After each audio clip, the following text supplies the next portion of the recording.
2025, best investment advice you could possibly receive right here. Welcome to the Up Your Average podcast, where Keith and Doug give no-nonsense advice to level up your life. So buckle up and listen closely to Up Your Average.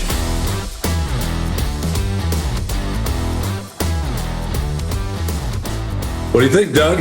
2025. Hey, 2025. If you're going to fly anywhere in 2025, I think it's May. You're going to need a new driver's license. Have you got one yet? I do. With the star on it? Is that the... I need to get a new one. Oh, that star isn't So the if I one? want to go anywhere with you past May and we're going to take an airplane, I'm going to need to update my What do I need on it? way of travel. What do I need on it? Oh, I thought it was this star. It's not this star? I think so. I had the choice of getting some type of new ID, and I opted for this old one because they said I needed to verify my identity with stuff, and I didn't have that stuff on me. I'll research that. I'll know next time. Maybe you have your updated license, and you could share with us. But there's a lot of cool updating in the transportation industry happening now. And did you read that Jimmy Carter helped the transportation industry? Did you read that by our good friend Brian? I did not. Yeah, he did some good stuff with deregulation. Jimmy Carter was a deregulator. Jimmy Carter. I had no idea. See, I thought Reagan brought that in, which I think Reagan did. He did. He did some great stuff. But Yeah. but some of the deregulation, the airlines and with trucking, commercial trucking began with Jimmy Carter. Brian Westbury, he pointed it out.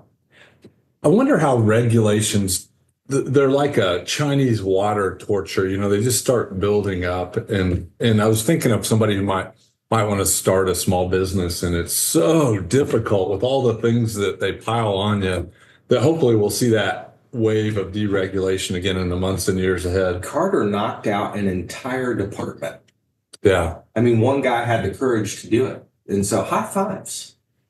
The guy in Argentina, Malay, He's doing some crazy stuff. I think he just whacked a bunch of them, didn't he? Some of my friends walked through Argentina recently, and they told me that Argentinians, sorry if I'm messing that up, are proud people. Oh, yeah. Yeah, they are proud of themselves. That's awesome. That is awesome. Well, it's a great thing to be able to hit a restart button called New Year's and kind of reset your brain and looking at the world in a positive way and what can happen in the next 365 days. Something about time that allows us that reset button. And I like it. I like to just kind of stop and think about what do I really want to happen in the near term. And so here we are, 2025. Yeah, typically at the end of the year, I do a lot of reflection. I write down stuff that we've done in 2024. Caroline has the boys list out what were some big things that they were able to do. And a few of our boys did that. I didn't do that this year. I think I was just too busy this last week to do it. But what I did do is reach out to a couple of my buddies and say, hey, what are we going to do in 2025? And I'm knocking on age 50. And what I've found is to keep friendships growing, you got to invest. You got to invest some time and you got to invest some money in it. And I'm pretty excited to do that in 2025. Boy, I've spent a lot of time pondering that. I don't talk about it much, but I've spent a lot of time thinking about friendship. And I think we even have a book over here on the bookshelf, How to Win Friends and Influence People. There you go. Dale Carnegie, Friendship. There you go. Yeah, that'd be a good one to read in 2025. Now, we were driving back from Arkansas yesterday, and you sent me a message and said, what do you want to talk about in the podcast? And so I asked the guy sitting next to me, and I asked the guys sitting behind me, all dudes in the car, ages range from age 12 to age 79 and some change. Nice. And the 79-year-old said, you should talk about the benefits of long-term friendships. I mean, that's coming from a guy who like he's done working.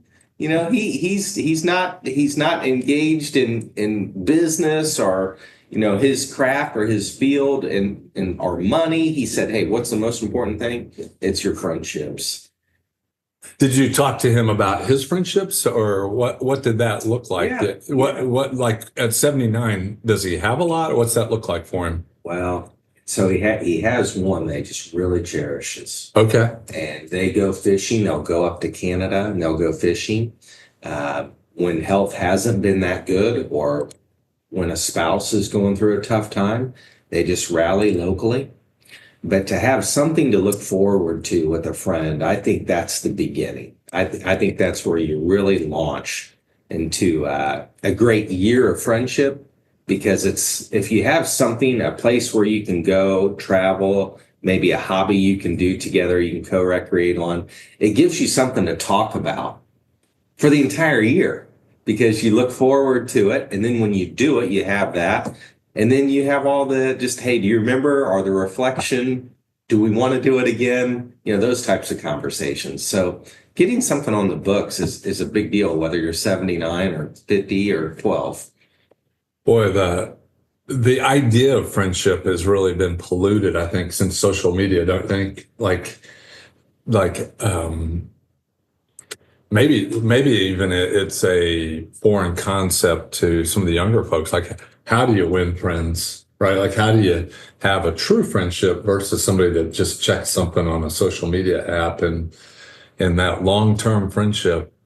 One of the ideas I thought of a number of years ago was the reason maybe a lot of friendships cease or separate is when you get married, start having kids, and you have a career that's launching, you just don't have a lot of free time. No, you don't. And it's easy to neglect that area because it's not something that's screaming at you, hey, I'm over here, I'm over here, I'm over here. And in your mind, you got the kids screaming, you're trying to make a living, you're trying to do all these things.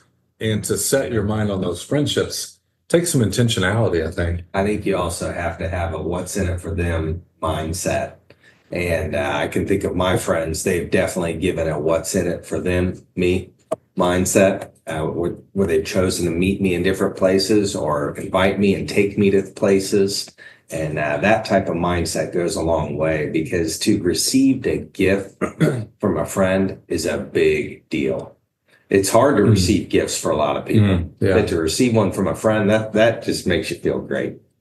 Boy, I like when I think about my own evolution of friendships as a teenager, back in the 70s, I perceived like the big deal people at school had a lot of friends, right? And I was in the mindset, well, I don't have a lot of friends, and that makes me lesser, right? And as I've evolved, what I taught my kids was like, I think friendships are like an archery target, and you have some that are like the bullseye, that those are the rich friendships, and then they kind of expand outward from there.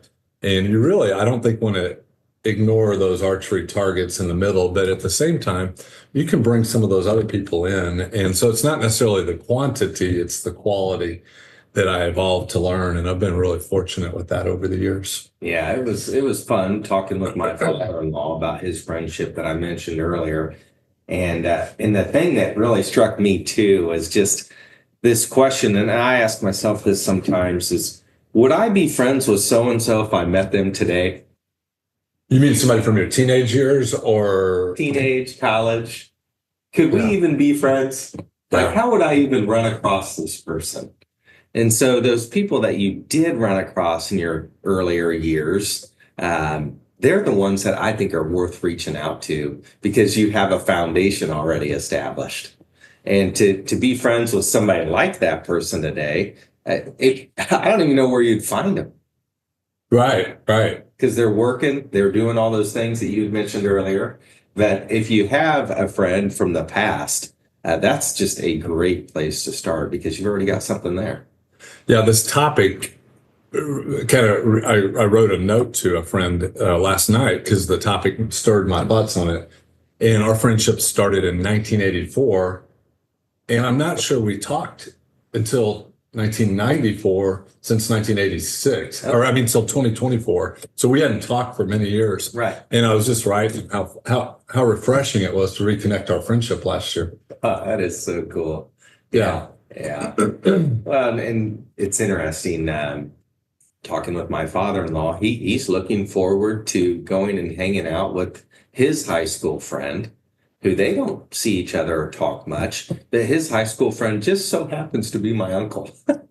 Isn't that cool? What a small I mean, world. these connections that we have are just amazing, and they start with your hometown a lot of times.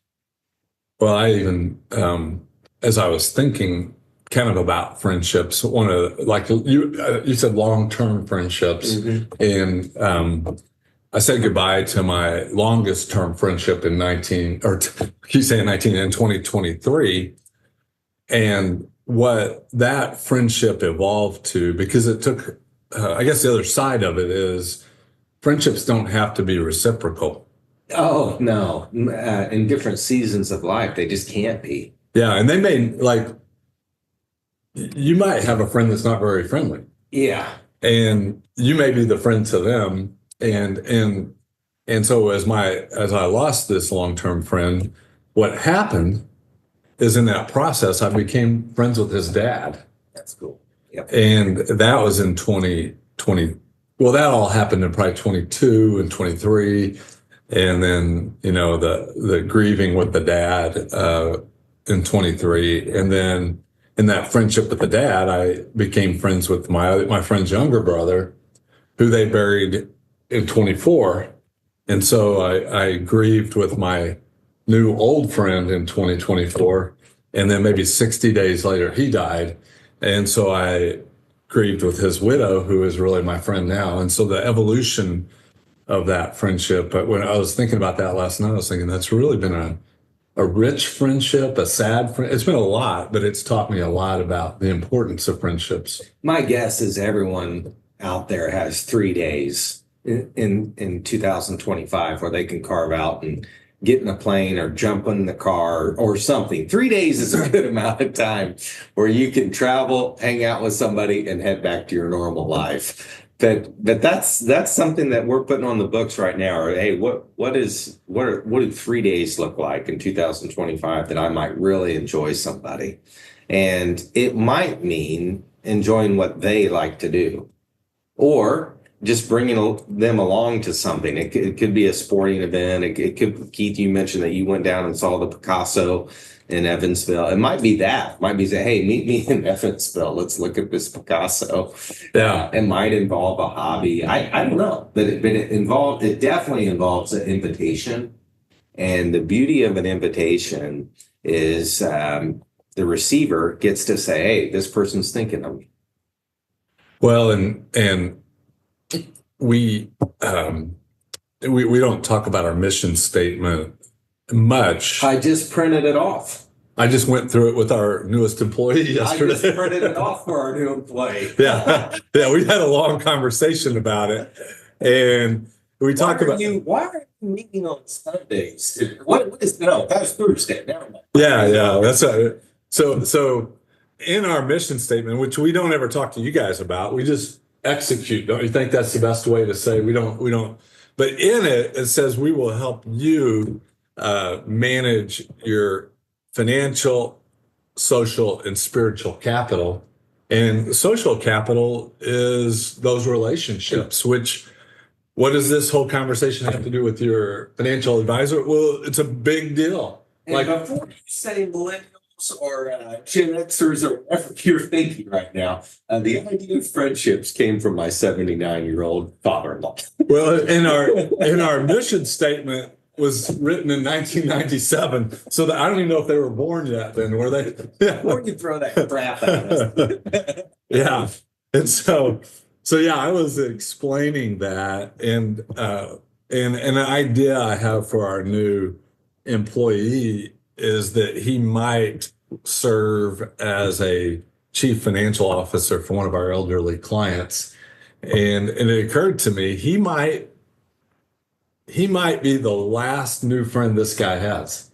It's true. And that part I've learned as a financial advisor is it is on me to keep adding new young friends, because if I don't add young friends to my circle, I'm going to become a curmudgeon, I think. And the young people keep me relevant. They push me. They tell me ideas I don't like. They just keep me on top of things. And so, what do you do to get young friends, right? Like, how do you go about getting young friends? Because there's not a lot of social connections. There used to be the Kiwanis or your church, or a lot of those things are dissipating these days. What would you say? How's a good way for somebody to meet some young friends? Right. I think you just start with what you have. And so that could be your family. You start with reaching out to someone in your family tree that you already have some kind of connection with. It could be the shallowest connection ever, but you have something where you can start. And that's how I do it. I just reach out and say, hey, I hear you're a junior in high school. Can I take you out and get a frappuccino sometime?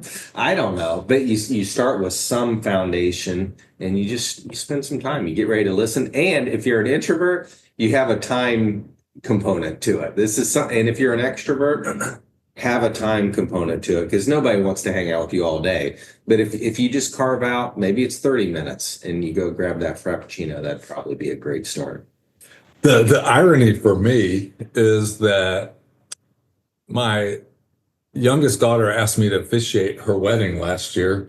And I'm like, I don't know, I guess I can do that. And so I ended up in 2020, she did that in 23. So in 23, I think I ended up officiating 3 weddings.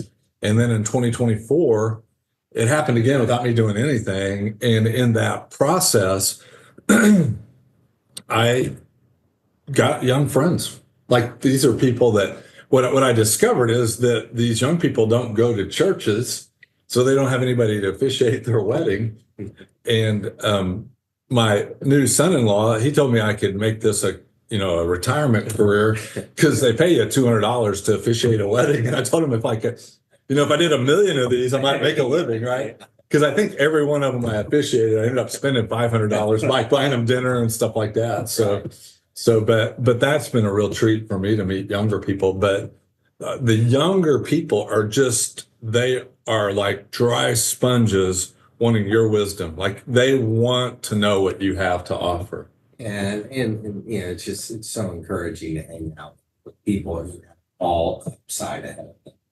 And so if someone's looking at their major and they're wondering, hey, what am I going to do with this? Or what's the real world? When I get a job, I'd like to have a car. I'd like to find a girlfriend, a boyfriend. I'd like to have a house someday. It's just encouraging to hang out with optimistic upside people. And that tends to happen with our families, with our neighbors, with somebody who's younger than you. It's a how can I say it? It's if you're accumulating wealth, if you're in the kind of accumulation mode and you're building your net worth and all this, there's still a question that drives that whole direction. And what's the point of this, right? Like, what is the point of all this? And I think the point is to leave this place better than we found it. And the way that you can leave it better than you found it is through friendships, I think. I think friendships are such a blessing, such an incredible opportunity. And they're just sitting there. They're ready for the picking today. Like, it's so much. I think it's so much more of a possibility today than ever, because people are probably lonelier than they've ever been, I think. I can't remember which Walmart kid just upgraded her yacht. I read about this recently, and I can't remember how much the yacht was. It was a yacht, okay? It was a lot of money. And I Googled a picture. I wanted to see what this boat looked like, and it was freaking sweet. But I kept wondering, like, what do you do with that? What do you do with a yacht? Like, do you park it somewhere and then have parties? Do you actually do you sail it across the ocean? I have no idea. But I kept wondering in specific, like, what does friendships on a yacht look like? Like, can you come to my yacht? Do you want to hang out on my yacht? My guess is you don't have a yacht, but you might have something that you can bring a friend over to. It might be just your dining room table. I mean, our clients have money, Keith, right? Right. And so like you have something where you could bring somebody in and let them eat off your table, let them hang out on your yacht, just do something big with them that they probably couldn't do on their own. And especially with younger people, like they don't have that money yet. And so by you offering to pay for them to do something, that's a huge deal. Yeah, that's some of my most recent new young friends are at the Neiman Harvest Market, where I go in and do some prep work for work, and it's just young people working in there, and I've been able to share nominal amounts of our wealth with these folks. Sweet. Because I listen to what their needs are. Yep. And it's amazing to spend $20, what that does to jumpstart a friendship. Are you talking like you might give a good tip or a gift card? I 4 different people over there that I've been compelled to give money to. So the first one, I was wearing one of my Life is Good kind of old white guy kind of t-shirts, And I was wearing it, and this young kind of hipster guy that's from the South Side of Chicago comes up and he starts saying, "I love that shirt." And I'm looking at him and I'm like thinking, where's he going to get this? I go, I'm going to get you one. So I bought him a Life is Good t-shirt, and you would have thought I gave him $1 million. You got to give him some white New Balances next. That's right.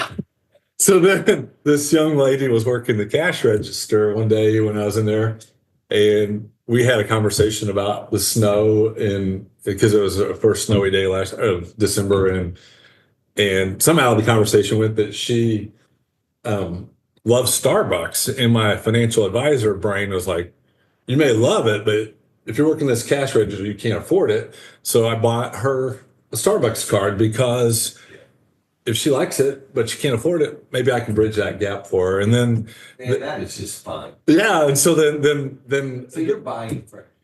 My mom and dad put they put a stake around my neck so the dog would play with me. But you can do that with you, right? What else are you going to do with your wealth? The proverb says that you don't really know where your wealth's going to go. When you're gone, it's going to find wings and fly away. And so why not enjoy it with such little things like that, right?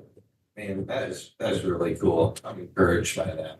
Oh, it's a hoot. And the idea that you can make a difference I think it was kind of hammered home. I was honored in, I think it was October, to go to the Christian Businessmen's National Conference in St. Louis, and a friend of mine who I had helped with a friendship in a different way back in the 80s.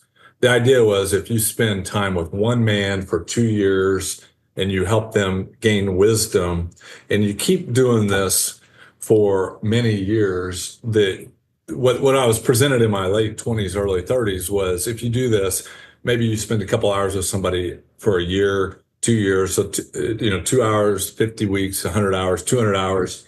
It's not a lot of time. I was pretty type A with my time back then. And my thought was, well, I can change the world by spending time with one man.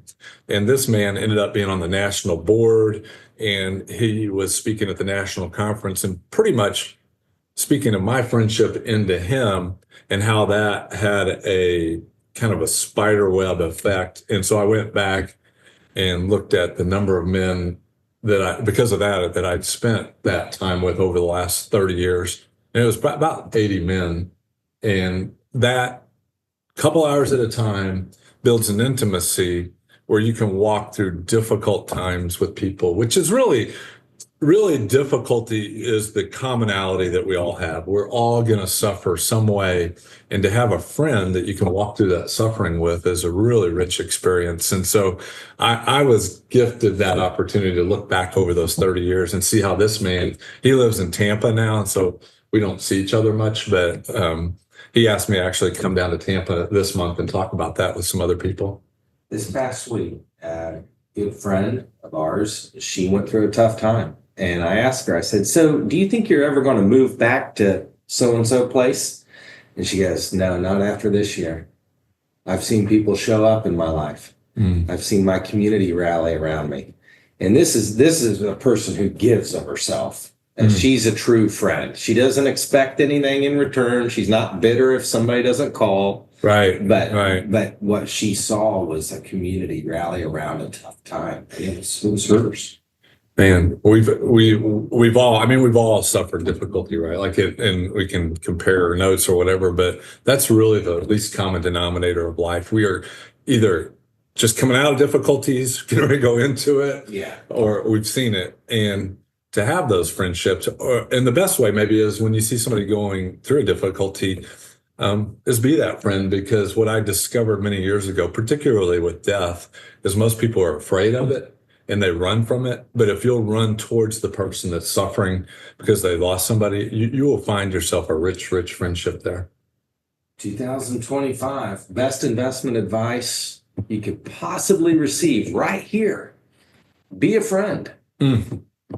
I was surfing through my YouTube last night, and this guy he just buzzed his retirement garage is the name of it. He just recently retired, I guess. And I thought his title was No Friends in Retirement. It's a thing. And so I listened to his video, and he still doesn't have any friends. The whole article is he doesn't have any friends. And I'm like, well, I would offer some help on that. And then I was listening to a podcast while I was at the gym this morning, and this guy, David Allen Arnold, was the videographer for The Deadliest Catch.